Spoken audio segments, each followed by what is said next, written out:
పక్షపాతం లేని నిపుణుడి సహకారంతో రెండు పక్షాల మధ్య వివాదాన్ని పరిష్కారం చేసుకునే పద్ధతినే మధ్యవర్తిత్వం అంటారని న్యాయ సేవా కమిటీ చైర్మన్ బి కనకలక్ష్మి చెప్పారు. శృంగవరపుకోటలో న్యాయవాదులు పోలీస్ సిబ్బందితో కలిసి మధ్యవర్తిత్వం దేశం కోసం అంటూ న్యాయ అవగాహన ర్యాలీ చేశారు. కోర్టులో పెండింగ్లో ఉన్న సివిల్, చెక్ బౌన్స్, కుటుంబ బహిష్కరించదగ్గ క్రిమినల్ కేసులను మధ్యవర్తిత్వం ద్వారా సమయం వృధా కాకుండా కోర్టుల చుట్టూ తిరగకుండా పరిష్కరించుకోవాలని కనకలక్ష్మి చెప్పారు. ఈ కార్యక్రమంలో కోర్టు సిబ్బంది, పోలీస్ సిబ్బంది పాల్గొన్నారు.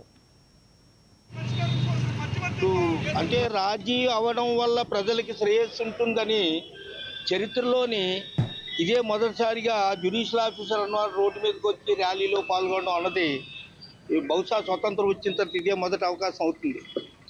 కానీ దీని తాలూకా వెనకాతలు ఉన్నటువంటి ముఖ్య ఉద్దేశం ఏంటంటే కోర్టుకు వచ్చి మీ టైం వేస్ట్ చేసి చాలా మట్టుకు మీ డబ్బులు తర్వాత కాలాన్ని వృధా చేయకుండా మీలో పరిష్కారం చేసుకుని మధ్యత్వం జరపాలన్నదే దీని ప్రధాన లక్ష్యంగా తీసుకోవడం బట్టి జ్యుడిషియల్ ఆఫీసర్స్ కూడా తాలూకా హోదాని అన్నిటిని పక్కన పెట్టి ప్రజల ముందుకు వచ్చి ఒక ర్యాలీగా పాల్గొని ప్రజలకి ఇది మీ ద్వారా మీ పబ్లిక్ వల్ల ప్రజల వల్ల అవేర్నెస్ తీసుకుని వచ్చి ప్రజల్లో కోర్టులో ప్రతి అంశాన్ని మనం సాగ తీసుకోవడం వద్దు, దీనిలో రాజీ పడదాం, మధ్యవర్తుల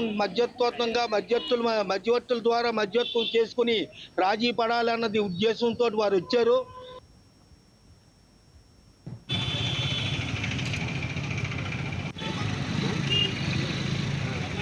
The Honorable Apex Court directed us to conduct awareness programs with regard to the mediation and to clear off the pending cases through mediation.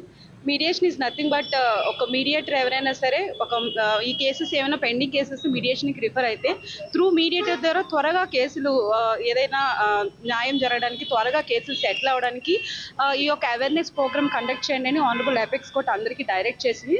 Through salsa and DLSA వాళ్ళు మమ్మల్ని డైరెక్ట్ చేశారు ఈ యొక్క ప్రోగ్రామ్ కండక్ట్ చేయండి.